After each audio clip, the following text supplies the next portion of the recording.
მოგესალმებით, მივესალმები ჩვენ საზოგადოებას. როგორც გახსოვთ, რამდენიმე დღის წინ მე გავაკეთე მოსალოდნელ პროვოკაციებთან დაკავშირებით ბრიფინგი, ჩავატარე. ერთ-ერთი პუნქტი, რაც მე მაშინ მოუყევი წინასწარ საზოგადოებას, იყო გავრცელებული ინფორმაცია, რომელიც მოდიოდა ნაცმოძრაობიდან, რომ ისინი აპირებდნენ ადამიანების მოსყიდვას საიმისოდ, რომ შემდეგ მომხდარიყო ვიდეო კადრების გავრცელება, ანუ სქემა იყო ასეთი, რომ უნდა მოესყიდათ, უნდა მოეძებნათ ვინმე ქართული ოცნების რიგებში, ვისაც გადაუხდიდნენ ფულს და თქვენ შეგიძლიათ ეს კადრები ამოიღოთ, რომელიც შემდეგ სხვას დაარწმუნებდა, ან თვითონ გააკეთებდა ამას, რომ ჩაყრიდან შეაცურებდა ბიულეტენებს საარჩევნო ურნაში ან ელექტრონულ აპარატში და ამას შემდეგ გადაიღებდა ვინმე კვლავ ნაცმოძრაობიდან და ეს ვიდეო კადრები გავრცელდებოდა. და იქნებოდა ბუნებრივია ასეთი პროვოკაცია დადგმული ერთ-ერთში, როგორც იმ დღეს ვილაპარაკე. ერთ-ერთში დადასტურდა, თუ ის კადრები ნამდვილია, რაც ვრცელდება მარნეულიდან. ჩვენ ამის მოკვლევას კიდევ ვატარებთ, დავასწრებთ მოვლენებს, თუ ეს კადრები ნამდვილია, პირობას ვაძლევ, რომელი პარტიის ან რომელი, არ ვიცი, NGO სექტორი იქნება თუ ვინც არ უნდა იყოს, ეს ჩვენი იქნება თუ სხვისი არ აქვს მნიშვნელობა, რომელი პარტიის წარმომადგენელი არ უნდა იყოს, დაიჯდება უმკაცრესად ნებისმიერი ადამიანი, რომელიც ამ სქემაში მიიღებს მონაწილეობას. წარმოუდგენელია მთელი პასუხისმგებლობით ვამბობ, რომ კამერების წინ დადგეს ადამიანი, ნახევარ თუ 1 მეტრში კამერა უღებდეს და ესე ყრიდეს იმ უბანზე, სადაც არ არის ელექტრონული არჩევნები და ასეთი რამდენიმე ათეული უბანია ქვეყანაში მხოლოდ, წარმოუდგენელია, რომ კამერის წინ ესე ყრიდეს და იცოდეს, ხედავდეს, შეუძლებელია რომ ვერ ხედავდეს ეს ერთი. ანუ ეს არის სპეციალურად გაკეთებული და სამწუხაროდ, თუ ეს კადრები ნამდვილია და ახალია, იქ მონაწილეობას იღებს ქართული ოცნების დეპუტატი საარჩევნო უბანზე და იმის გამო, რომ ჩვენი ღრმა რწმენით, მე პირადად დარწმუნებული ვარ ამაში, ის იღებს მონაწილეობას ქვეყნის არევის გეგმაში, რომ ეს კადრები გავრცელდეს და შემდეგ ლეგიტიმაციის პრობლემები იყოს. ვერავინ ვერ შეუქმნის ასეთი დადგმული სპექტაკლებით, რომელშიც სამწუხაროდ იღებს ადამიანი მონაწილეობას, რომელსაც ჩაიდრა პირდაპირ მავნებლობა საქართველოს სახელმწიფოს და მისი კონსტიტუციური წყობის და უსაფრთხოების წინააღმდეგ, შესაბამისად პირობას ვაძლევთ ყველას და დარწმუნებული ვარ, ეს იქნება დამოკიდებულება სამართალდამცველების და სამართალდამცავი ორგანოების დაიჯება უმკაცრესად ყველა, ეს ის ადამიანი იქნება თუ ყველა სხვა, ვინც კიდე მომავალში დღის განმავლობაში ამას მოიფიქრებს, იმიტომ რომ ეს არის საბოტაჟი პირდაპირი გაგებით. აქედან გამომდინარე, სრული პასუხისმგებლობით ვამბობ და მოვუწოდებ ყველა ადამიანს, ვისაც კიდევ შეიძლება ქონდეს განზრახული, ასეთ სპექტაკლებში, ასეთ რაღაც სიბინძურეში, დაბიოფეიკების დადგმაში მოვუწოდებ და მიაწვდინეთ ყველას ხმა, ვინც არ არის ტელევიზორთან, ვინც არ არის სოციალურ ქსელთან, გაავრცელეთ მაქსიმალურად ყველას ვთხოვ. ეს ინფორმაცია მოგიწოდებ ჟურნალისტებს, რომ მიაწვდინონ ყველას ხმა, რომ თუ მსგავს დანაშაულში, ხაზგასმით ვამბობ, დანაშაულში მიიღებენ მონაწილეობას, მათი დამცველი არ იქნება არავინ და მით უმეტეს არ ჩვენ. ისინი დაიჯებიან კანონის მთელი სიმკაცრით. გისმენთ. მოგესალმებით, თუ იცით უკვე ზუსტად რომელი პარტიის სცენარია ეს, რასაც საუბრობდით? რამდენიმე დღის წინ გავაკეთე, დიახ, ნაცმოძრაობის სცენარია. დიახ, ნაცმოძრაობის სცენარია. რამდენიმე დღის წინ გავაკეთე ამასთან დაკავშირებით ინფორმაცია და ეს ამბავი, რაც დღეს მოხდა, ერთ-ერთში შეგიძლიათ ნახოთ, ერთ-ერთში წინასწარ მოუყევი საზოგადოებას. ერთ-ერთში დადასტურდა და მოუწოდე იმ დღესაც ყველას, რომ ამაში არ მიიღოთ მონაწილეობა. მაგრამ ჭკუა ვერ ისწავლა ვერავინ. როგორც ჩანს, ვერავინში გულისხმობ ამ შემთხვევაში იმ ადამიანებს, ვინც ამაში მიიღო მონაწილეობა, მაგრამ დარწმუნებული ვარ, ამ ჩვენი ახლა ამ განცხადების შემდეგ ცოტა დაფიქრდებიან, ეთქობა არ დაიჯერეს მათ, რომ კანონის მთელი სიმკაცრით დასჯაზე ვილაპარაკებდით ჩვენი თანაგუნდელების წინააღმდეგ, მაგრამ ვინც ნაცმოძრაობის ამ დაბიო სპექტაკლში მიიღებს მონაწილეობას, ბუნებრივია, იმხელა რაღაცას ემუქრება მეორე მხრივ საფრთხე, რომ აქ ალბათ ჩვენი მხრიდან დანდობა ასეთი ადამიანების და დაცვა იქნება უდიდესი დანაშაული, იმიტომ რომ ერთ ადამიანს შეეხება, რომელიც უნდა დაისაჯოს ნამდვილად საქმე. და მეორე შემთხვევაში ქვეყანას შეეხება. და ისინი ამით აკეთებენ იმ ადამიანების საქმეს, რომლებიც ფიზიკური და სულიერი განადგურებისთვის წირავენ თავიანთ ამორჩევას. ეხლა ამ ადამიანმა თუ ეს კადრები მართალია თავს ვიზღვევ მაინც, იმიტომ რომ იმდენად წარმოუდგენელი კადრები იყო, იმდენად წარმოუდგენელი ამბავია, რასაც აკეთებს იმ კადრებში, რავი, შეიძლება არ გამორიცხავ, რომ საერთოდ მართლა დაუჯერებელი ამბავია. ჩვენ ხო ვიცით რა დავალებებს გავცემთ. ცენტრალიზებულად მით უმეტეს რამდენად საქმის კურსში არიან პროვოკაციების თავის არიდების მოწოდებები რა სიმძაფრით აქვთ ჩვენ წარმომადგენლებს. და როცა ქართული ოცნების საკრებულოს წევრი ამაში იღებს მონაწილეობას, წარმოუდგენელია, რომ ის არ იყოს შეკრული იმ ხალხთან, ვისაც ჭირდება ასეთი კადრები. სხვა ახსნა არ აქვს, კიდევ თავს ვიზღვევ ხაზგასმით ამბობ. თუ ეს კადრები ნამდვილია. ისმით. ბატონო მოგესალმებით. თუ არის უკვე ეს პირი იდენტიფიცირებული თქვენ ადგილზე უბანზე ყავთ ხომ თქვენი წარმომადგენლები? კი, ახლა არ ყვევენ. ადგილობრივია ეს ადამიანი, სახელი, გვარი, ვისთან არის? ვინც კადრებში ჩანს, ის არის საკრებულოს წევრი ქართული ოცნებიდან. ახლა ვარკვევთ, ეხლა აზრით გამოითქვა, ვიჩქარეთ თქვენთან რომ ეს ინფორმაცია გამევრცელებინა. აზრით გამოითქვა, რომ ძველი კადრები ხომ არ არის და შემდეგ არ ამგონია, მე მგონია რომ ახალი კადრებია, იმიტომ რომ ბეიჯებით იქ სიტუაციით პირველი შეხედვით ასე ჩანს, ჩვენ თვითონ ვამბობთ ამას. და ეს არის მათ მიერ მთავარი მტკიცებულება, რომ რაღაც ცუდი ხდება და სიმართლეში არაფერი ცუდი არ ხდება. სადაც ნაცმოძრაობის ტელევიზიები არ არიან, იქ არაფერი ხდება საერთოდ და სადაც ნაცმოძრაობის ტელევიზიები არიან, აპოკალიფტია დახატული. ახლა ერთი რაც მინდა ასევე ვთხოვო ჩვენს ყველა მომხრეს. ჩვენს ყველა მომხრეს, არათუ კომისიის წევრებს, არათუ კოორდინატორებს, არათუ აქტივისტებს, არათუ საარჩევნო პროცესებში ჩართულ ადამიანებს. ყველა მომხრესაც კი. ნაცმოძრაობის ტელევიზიები დასდევენ ჩვენს კოორდინატორებს, რომ მათ აქვს სია.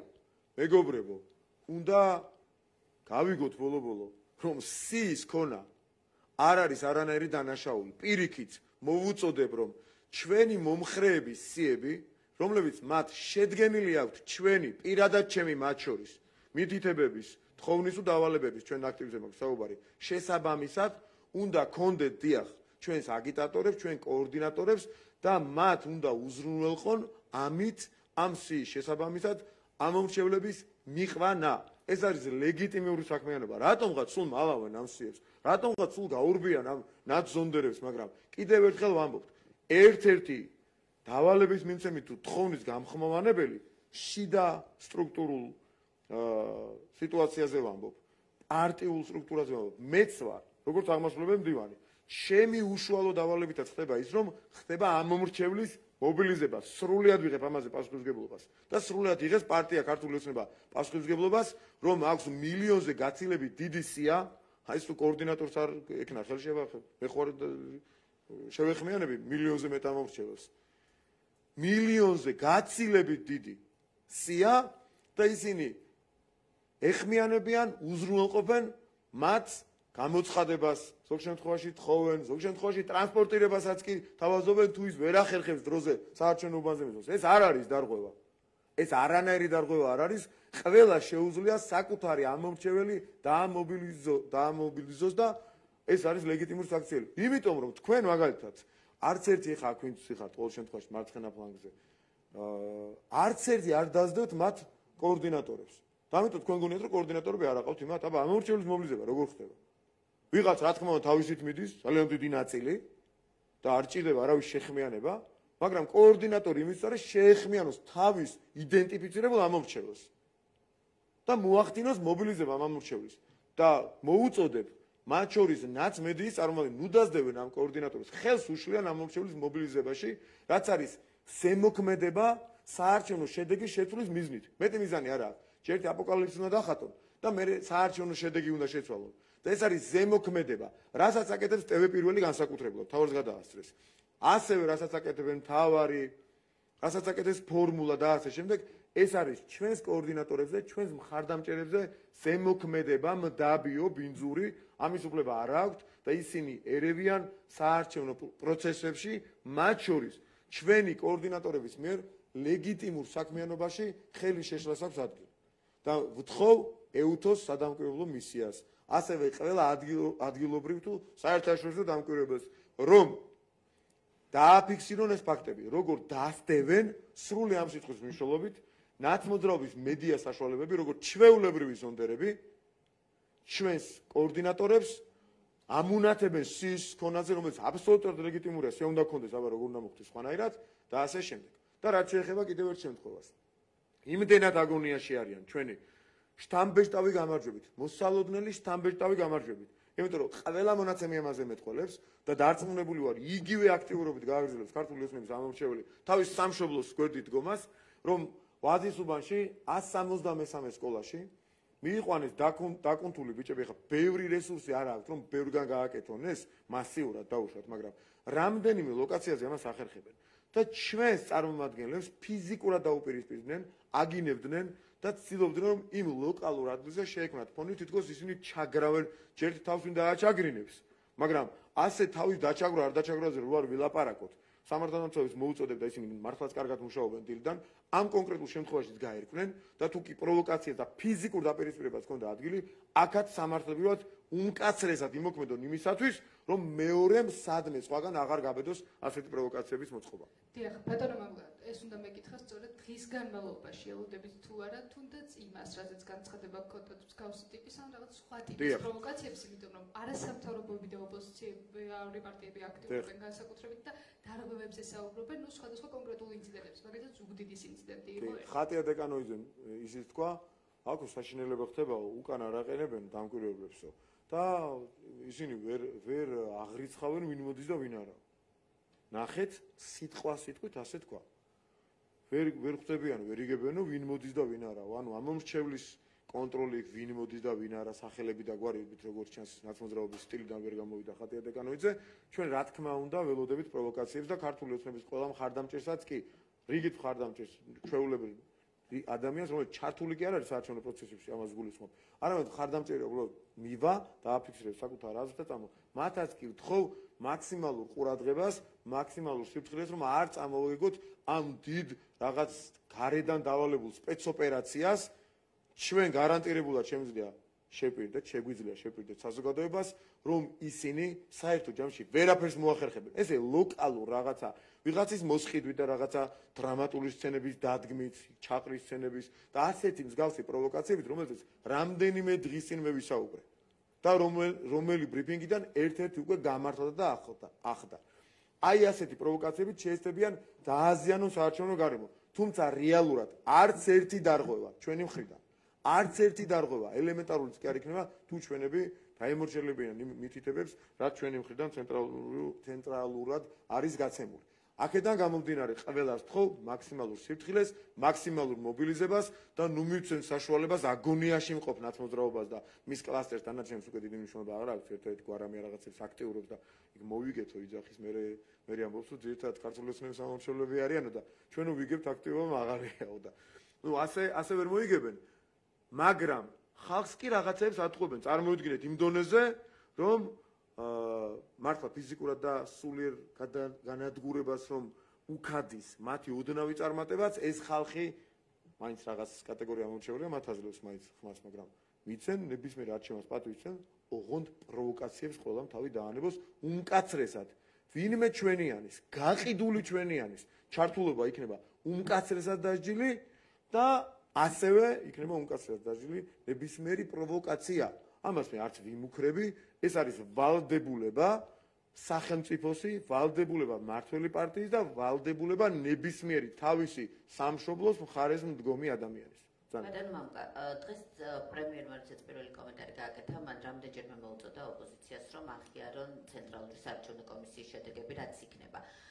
რატომ გახდა დილიდანვე ამის მოწოდება საჭირო, თუ გაქვთ ინფორმაცია, აი 8 საათის შემდეგ რისთვის შეიძლება ემზადებოდნენ თქვენ? მე ინფორმაცია მაქვს, რომ ნაცმოძრაობა შეტანილი აქვს მერიაში ნებართვაზე განცხადება წესების დაცვით, რომ დღეს 8 საათიდან თავისუფლების მოედანზე აქცია გამართო. ისი აქციის გამართულები არიან, მოდი ამას შევხედოთ ეს ერთი.